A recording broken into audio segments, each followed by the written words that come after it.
Imagine showing up to like a high-stakes team meeting, right? Mm. And your most enthusiastic colleague suddenly just starts speaking this breathtakingly complex secret language that absolutely no one else in the room understands. Yeah, that would be incredibly awkward. Right. I mean, it might feel brilliant and, intellectually stimulating to them, but to everyone else sitting at that table, it's absolute chaos. It doesn't actually help anyone do their job. No, it completely derails the entire purpose of being there together. Exactly. And today we are looking at how a leader from, well, 2,000 years ago dealt with exactly this kind of problem. But before we dive into our sources for today, welcome in, everyone. Yes, we are so glad you are joining us. I just want to start by offering a sincere divine blessing over you. May God deeply bless your day today. May He bless the work of your hands. And may He bring you a profound sense of peace and clarity for the entire week ahead. We are so incredibly glad you're here with us on this deep dive. It genuinely is a privilege to sit down and explore this historical text with you. Absolutely. Yeah. So we are pulling from a stack of study notes and translated texts today, specifically looking at the Holman and NAA study Bibles. And we are focusing entirely on chapter 14 of the Apostle Paul's first letter to the Corinthians. Which is such a fascinating text. It really is. Our mission for this deep dive is to understand how this ancient, highly energized community was navigating some wildly chaotic spiritual experiences. We want to figure out why their leader heavily prioritized clear, intelligible communication over, ecstatic, highly personal spiritual highs. Well, to really grasp the tension in these study notes, you have to understand the physical and cultural reality of ancient Corinth. Right, set the stage for us. What was it actually like? Okay, so we aren't talking about people sitting quietly in rows in some massive vaulted cathedral. The early church met in cramped domestic houses. Like literally in someone's living room. Exactly. Imagine 30 to 40 people crammed into a sweaty Roman dining room. And Corinth itself was this wealthy, pluralistic port city. It was sort of like, think of it as ancient Las Vegas meeting Wall Street. Oh, wow. So high energy, lots of money, lots of competition. Very much so. They were a hyper-competitive, status-obsessed culture, and they were bringing that exact same energy right into their spirituality. So they were basically treating spiritual gatherings like a competition to see who could, look the most connected to the divine. You hit the nail on the head, and in the broader Greco-Roman culture surrounding them, particularly in the mystery cults ecstatic, out-of-body speech was highly prized.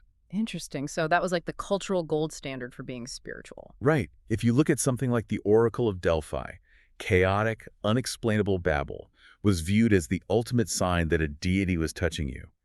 So these Corinthian believers became completely fixated on a phenomenon known as speaking in tongues, or glossolalia. Which is that ecstatic, unintelligible utterance. Yes, but in their pursuit of these spectacular otherworldly experiences, they were completely losing sight of why they were actually in that room together in the first place.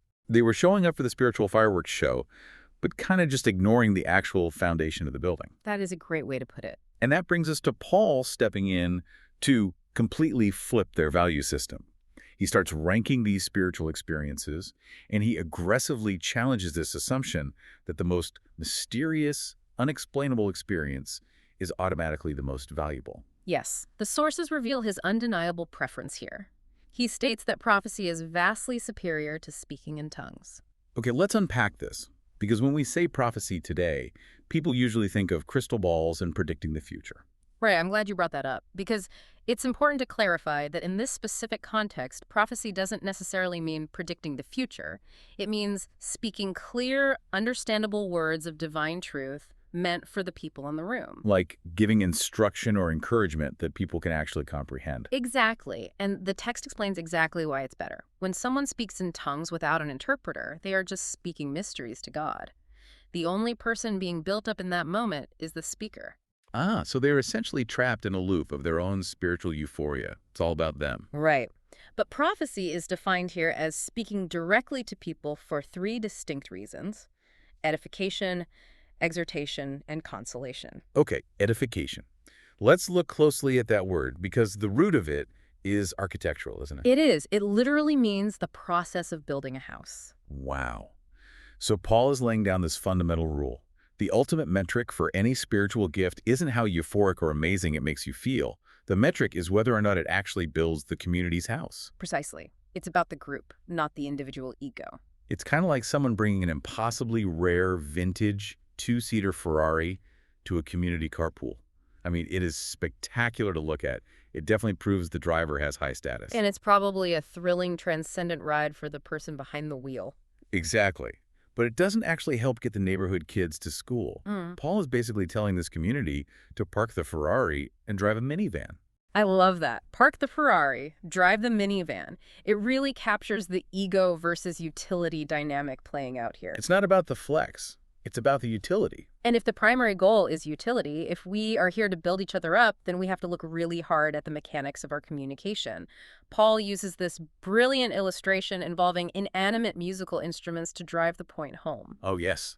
The flute and the harp analogy from the text. Right. He argues that if a flute doesn't play distinct, recognizable notes, it isn't music. It's just noise. Which is super annoying if you're stuck in the small room with it. Exactly. And then he escalates the stakes. He brings up the military bugle. If a trumpet sounds an uncertain, garbled note in the middle of a noisy camp, no one is going to prepare for battle. The message is completely lost. And in a military context, that lack of clarity isn't just annoying, it's actually dangerous. It's the modern equivalent of an engineer handing you a 10,000-word, highly technical manual written entirely in computer code, versus handing you a simple 5-word sticky note that tells you exactly which button to push to stop the machine from exploding. Yes. Like, both technically contain information, but only one is actually going to save you in that moment. What's fascinating here is that Paul leans into that exact mathematical comparison. The study Bibles highlight this masterful rhetorical move he makes. Oh, right, where he talks about his own spiritual resume. Yes. He openly claims that he speaks in tongues more than anyone in the Corinthian community. He isn't anti-tongues. He isn't putting down the phenomenon itself. He's basically beating them at their own game. Exactly. But then he dramatically states that he would rather speak just 5 intelligible words in a gathering to instruct others than 10,000 words in a tongue. Utility and clarity completely trump the spectacular. 5 words that someone can understand are better than 10,000 that they can't. Which is a huge blow to their ego-driven spirituality. It really is. So he establishes this absolute baseline that the gathering is for the insiders to build each other up. But reading through the study notes, that creates a massive vulnerability for them. How so? Well, because these house gatherings weren't closed off. The front door was open. Outsiders could and did just walk right in. Yes. Which introduces a whole new psychological tension to the situation. Exactly. Paul pivots to the perspective of the unbeliever. The contrast presented in the text is incredibly stark. Paul says that if an outsider walks into your house gathering and all 40 of you are packed into this hot dining room speaking in unintelligible tongues, that visitor is going to look around and conclude that the entire congregation has lost their minds. yes, they will think you are medically insane. Because to them, it just looks like mass hysteria. Exactly. But, he says, if everyone is prophesying, meaning speaking clear, understandable words of truth, the secrets of that unbeliever's heart are laid bare. They experience real conviction. Right. The clarity of the message penetrates their defenses, and the text says they will literally fall down, declaring that God is truly among you. Here's where it gets really interesting, though, because as I was reading the commentary, there was a moment that felt completely contradictory to me. Oh, regarding the Old Testament quote. Yeah. Paul quotes the prophet Isaiah, specifically chapter 28, and he uses that quote to argue that tongues are actually a sign for unbelievers. He does. But wait, if speaking in tongues just makes an outsider think the church is completely crazy and drives them away, how on earth is that a good sign? Yeah. It sounds like terrible marketing. It does sound completely backwards until you dig into the historical layer of that Isaiah quote, which the study Bibles unpack so well. Okay, break that down for us. You have to look at what was happening in Isaiah 28. God was speaking to a rebellious, stubborn nation of Israel. Because they refused to listen to clear, simple instructions in their own native language, God told them he would speak to them through the unintelligible language of foreign invaders. Specifically the Assyrian army, right? Yeah. Yes, the Assyrians. And they were famously brutal. So hearing their language wouldn't be a spiritual comfort at all. It would be absolutely terrifying. It was a sign of impending doom. Hearing a language they couldn't understand wasn't a sign of blessing, it was a sign of judgment. It was a sign that they were alienated from God.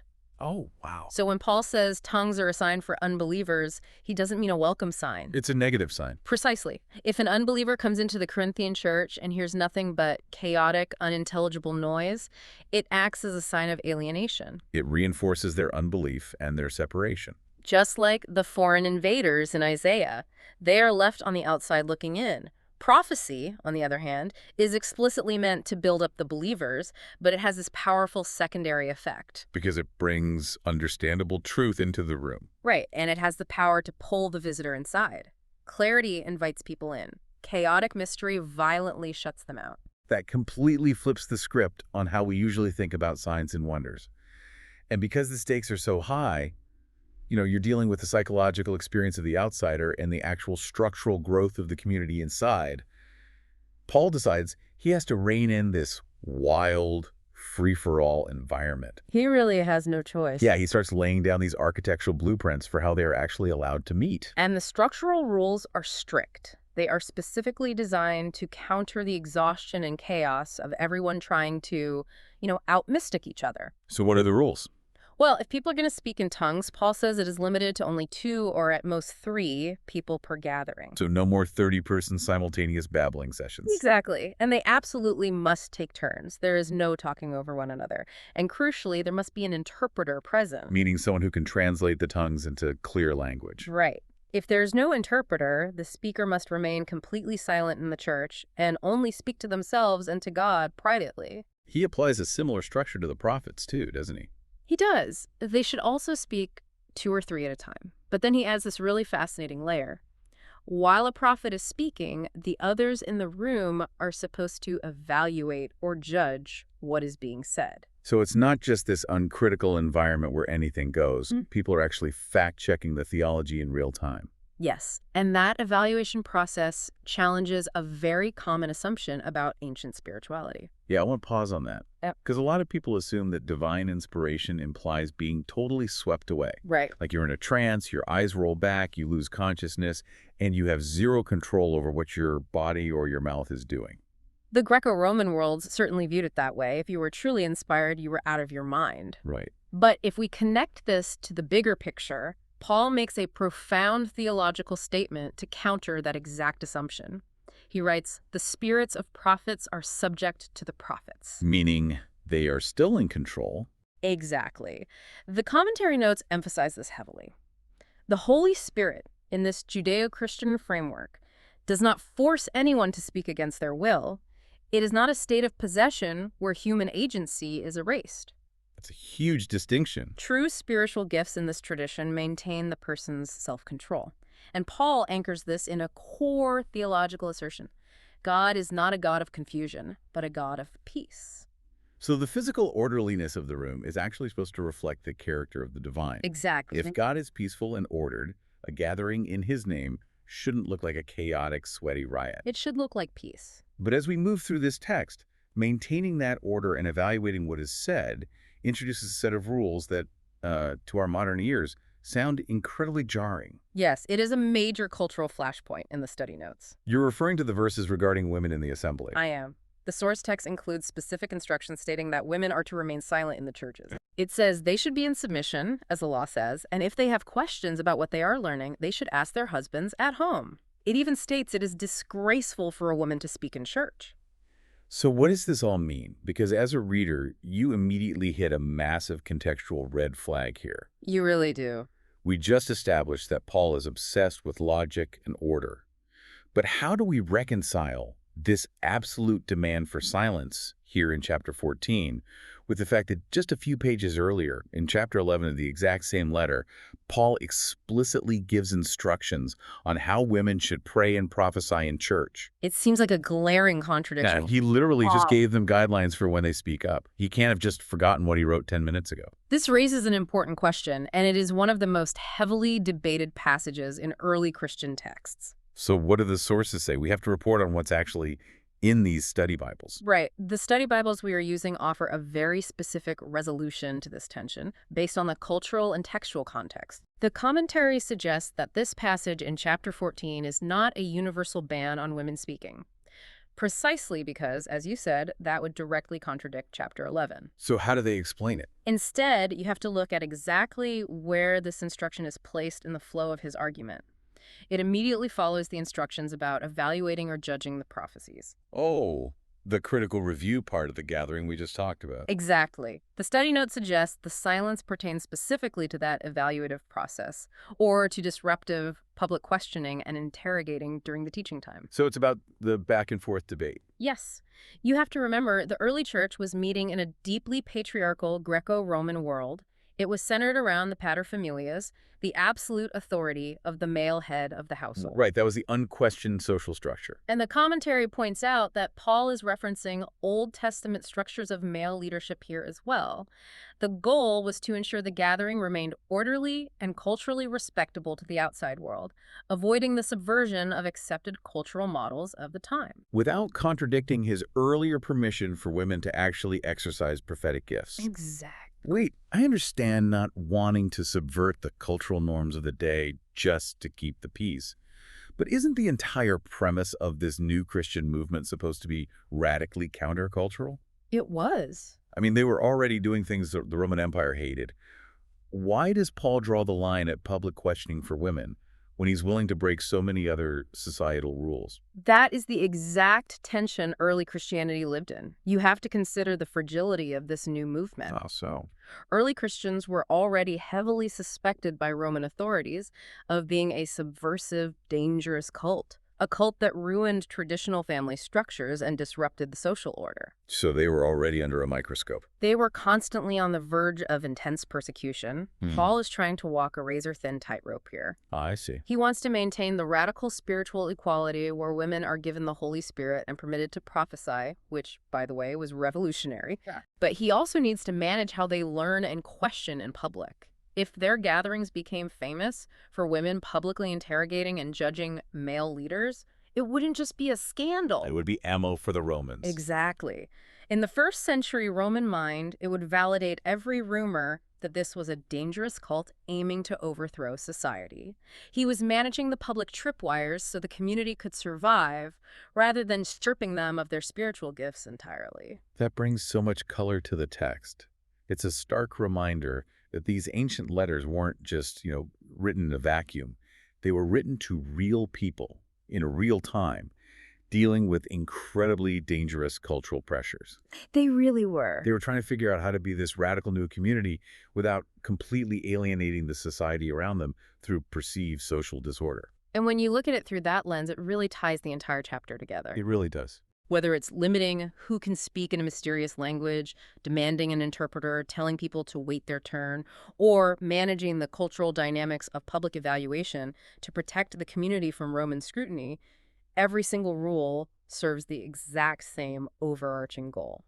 It all points back to the ultimate metric, the edification of the house. Exactly. Building the house. Which brings us to the end of our deep dive today. When we synthesize all these sources and look at the physical reality of ancient Corinth, the overarching theme is so powerful. It is. In this framework, true spirituality isn't measured by how ecstatic, loud, or mystical your personal experience is. It is measured by your commitment to clarity, to order, and to a kind of love that intentionally builds up the people around you. It asks you to prioritize the understanding and the well-being of the person sitting next to you over your own desire to look spiritually advanced. Which is really hard to do sometimes. It is a profound shift from self-centered religious experience to community-centered edification. And that is exactly what I want to leave you with today. A final thought to mull over as you go about your week. You, listening to this, might not be dealing with ancient spiritual gifts, like speaking in tongues in a cramped Roman dining room. Probably not. But think about your own modern forms of communication. Think about how you present yourself in a workplace meeting, or what you post on an online forum, or how you talk within your own family. That's a really good point. Are you communicating just to broadcast your own complexities to sound incredibly smart, or to show off your own internal mysteries? Are you driving the two-seater Ferrari just to flex? Or are you driving the minivan? Right. Or are you deliberately, intentionally choosing the 5 clear, intelligible words that will actually build someone else up? It is the timeless difference between simply making noise and actually making a difference. Perfectly said. Thank you all for joining us on this exploration today. As you step away from this and back into your world, God blesses all the listeners. We'll see you next time.